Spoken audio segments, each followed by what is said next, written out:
Hi, I'm Jeet here of The Nation magazine.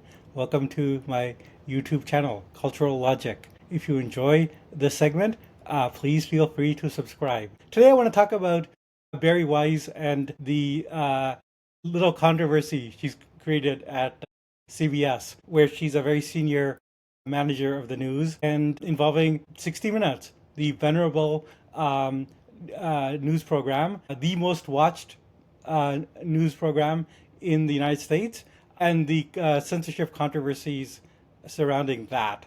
Just like briefly rehearsing it, because I think this is something everyone will be familiar with. 60 Minutes, as of last Sunday, was all set to air a program about the Trump administration's immigration policy, specifically the deportation of migrants from Venezuela, actually like refugees from Venezuela. These are people who have credible claims of refugee status from a country which the Trump administration says is a dictatorship, but they were scooped up by ICE under the pretext that they're gang members, sent to El Salvador into a prison where they were tortured. But eventually they were released and dispersed all around the world. But the whole saga is very shameful. And Sharon Alfonsi of 60 Minutes presented a really powerful report. It's been it was mistakenly aired in Canada and is now like all over the internet. I'll include a link to it. It's a outstanding example of journalism. She interviews the people who are in the prison. They present their story of abuse. She presents the Trump administration side of it, and she also presents a lot of factual evidence to indicate the Trump administration is lying, that their claims that these were dangerous criminals does not bear scrutiny. They were in fact refugees without any criminal charges against them. The only reason that the government has for calling them criminal is that they have tattoos, which I don't know if you've like traveled around the world, but many people have tattoos who are not criminal. And in presenting them as dangerous criminals, the Secretary of Homeland Security was taped with some prisoners, but they were not actually these Venezuelan refugees, but actual gang members from El Salvador, which itself was a fraudulent claim. So it's a very powerful bit of journalism. And Bari Weiss spiked it, giving a bunch of conflicting reasons for it, saying it doesn't advance the story, saying it should have presented more of the Trump administration case. These contradictory accounts are not very credible. But unfortunately, Bari Weiss has found some defenders, including in the sort of centrist media, places like The Atlantic, where they're saying, well, she was trying to provide responsible feedback. But this is sort of belied by everything that we know, particularly the fact that she killed the story at the last minute. And it's also particularly belied by who Bari Weiss is and her own history and her own political project. And I think to understand that, one has to look at two different intersecting stories. One is the media centralization, the fact that a very few plutocrats are controlling these large media corporations that are swallowing each other up. In order to do this, they need government approval, and the president is Trump.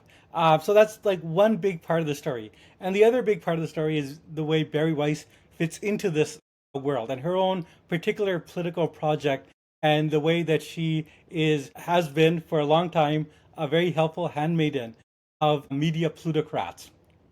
So in presenting this, I'm been helped a lot by the reporting of my friend David Cleon, who wrote a long profile of Weiss for The Guardian. David had, as he known Weiss for a long time, they had been classmates together at Columbia. Not that they're close friends, but he's been aware of her and her activities. And this Guardian report came out in September before Weiss joined CBS, but is very prescient about what she would do in a position of power that such as she now has. And this is written at a time when there was talk that she would be joining CBS. And I think David's reporting has been borne out by events. Aside from that Guardian article, David also spoke to me on the Time of Monsters podcast for The Nation and elaborated on this in great depth. And I'll also provide a link to that. So the two stories, media centralization, Bari Weiss's political project. Let's just take the sort of media centralization first. So CBS is now owned by a merger of Skydance Media and Paramount, which is controlled by Larry Ellison, hugely powerful figure, billionaire, one of the richest men in the world. And a lot of these activities are carried out by his son, David Ellison. And Paramount is also currently interested in acquiring Warner, and they're in a sort of competition with Netflix for that. And that would make them like even larger, would give them a huge kind of footprint in the movie making world. And so Paramount already owns Comedy Central, MTV, CBS. There's talk of them taking over CNN. So this is like a media environment where there's a huge amount of sort of centralization driven by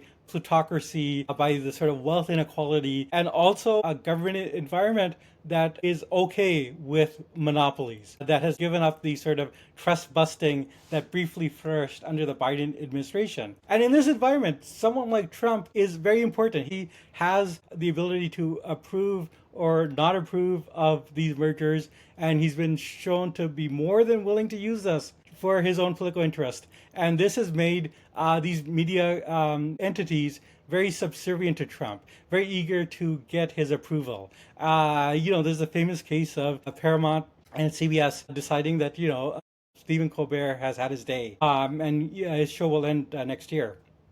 And the pretext of that is ratings, but his ratings are actually pretty good for that time slot compared to the competition. It's the fact that Trump has often criticized Colbert and called him to be fired, and CBS has gone along with that, is one indication of what's going on. Another is the sort of based on spurious grounds that Trump launched against 60 Minutes, and the fact that they gave in on this and have given him money for that. So you have a media that is more centralized and also more subservient to this would-be autocrat, Donald Trump. Now, Bari Weiss fits into that environment very easily. She was born in 1984, went to Columbia University, where she made a name for herself trying to get Palestinian academics fired. And then she worked for the Wall Street Journal editorial page and the New York Times editorial page. In both these situations, having a sort of powerful neoconservative friends and allies in the ownership class. Her patrons were people like Bret Stephens and also the owner of the New York Times, the Sulzbergers. And these are people who have long felt that the media is too left-wing, that they have too many liberals controlling these and want a counterforce. And Weiss sort of fits into this project very interestingly because I think she has crafted a political identity that is seemingly centrist, false centrist, in a way that is very appealing to these plutocrats who are not like the sort of reactionaries of the sort of Koch brother type or the Coors family, like the old style Republican right wingers. We're talking about the sort of media owners who might be socially liberal in an old-fashioned way, 90s Bill Clinton social liberals, even like Obama social liberals, like willing to go along with gay rights, gay marriage, but a little bit nervous about trans rights. But who are also very hawkish on foreign policy, and in particular Israel, and very leery of economic redistribution. So that sort of political identity has served Bari Weiss very well. And I should add, I think she's perfectly sincere in all this. I mean, I think she was raised by her own account in a Zionist household, and she has been a fierce advocate for the Israeli state throughout her whole political life. She is a lesbian in a marriage with another woman, so a social liberal, but also very wary of trans rights. And she has always had these powerful patrons among the rich. And this has really been her kind of skill in finding wealthy people to back her in her various jobs and political projects. In David Cleon's article about her, he notes that she has been friends with, socialized with people like Jeff Bezos, Jerry Seinfeld, whose daughter works for the Free Press, a contrarian false centrist blog that Weiss started, Sheryl Sandberg of Facebook, Mark Andreessen, David Sachs. And David Cleon quotes Republican pollster Frank Luntz, who said that Bari Weiss doesn't just speak to the 1%, she speaks to the 100th of the 1%. And they listen. So socially, I should add, her spouse also comes from a very wealthy family, one of the wealthiest families in California. People who, let's just say, would not be out of place in the Roman Polanski movie Chinatown. Bari Weiss, belongs to that sort of plutocratic media world that is not see itself as like being of the right, but has many sort of conservative leaning policies, conservative leaning preferences, and especially is very hawkish on the Middle East. And that's the very appealing mix that she has. She's, the classic case of the young person that rises because she has a message that old people find very appealing, and they think, here's this very young, active, vigorous person that shares all my political views. They're a rising star. I must support them. And so Bari Weiss has been very successful for that reason. What the David Cleon's account makes clear is that Bari Weiss has taken this center-right politics and been very effective as a kind of policeman of making sure that the media institutions toe the line. And these are often by selectively leaking or taking information or providing distorted insider accounts of right-wing opinion within these institutions that's very angry at liberal staffers.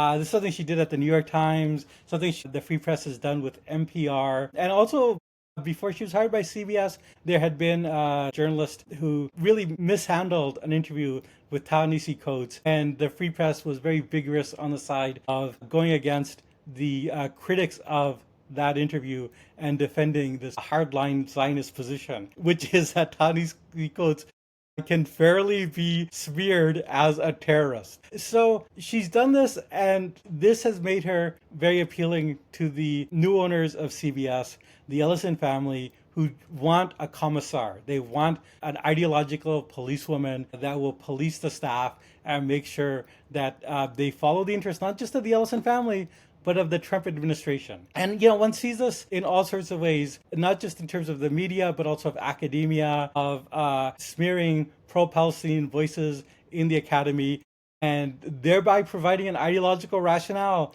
for the Trump administration's programs of creating an ideological purge at the universities, targeting immigrant students. This is what Bari Weiss has been up to. This is what she has supported. And I think that what she has done with the 60 Minutes is perfectly congruent with that program. And it's a politics that is not openly MAGA, but it is rather a false centrism, a fake centrism that presents itself as we're the offering a reasonable critique of an excessive liberalism, but doing so in a way that makes them appealing to the Trump administration or makes them someone that the Trump administration can look through with favor. And there's been some, good reporting on this, that people in the Trump administration basically see Bari Weiss as quote, a useful idiot, end quote.